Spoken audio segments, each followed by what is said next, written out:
வாங்க ஃப்ரெண்ட்ஸ், இன்றைக்கி மசாலா டீ போட போகிறோம். ஸ்டவ் பற்ற வச்சுக்கணும், தண்ணி ஊற்றி வச்சுக்கணும்.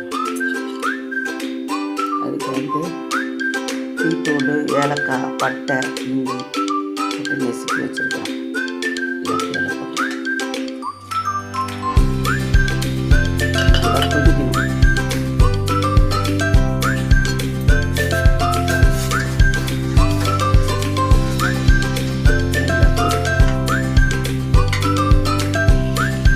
பாருங்க, நல்லா கொதிக்குது.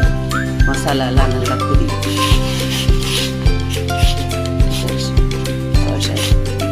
மசாலா நல்லா கொதிச்சு இந்த டைமில் 2 டீஸ்பூன் சர்க்கரை போட்டு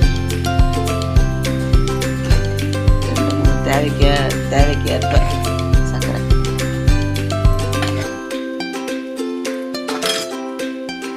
போட்டு நல்லா கொதிச்ச உடனே பால் எடுத்து ஊற்றிக்கணும். பால் காயுது பாருங்க. இப்போ நல்லா கொச்சிச்சு, பட்டை, இஞ்சி, ஏலக்காய் எல்லாம் போட்டு பால் ஊற்றிக்கலாம். எவ்வளோ பேரோ அவ்வளோ பேருக்கு தகுந்த பால். நல்லா கொதிக்குது பாருங்கள். நல்லா கொதிச்சு டிகாஷன் நல்லா இறங்கணும் பாலில்.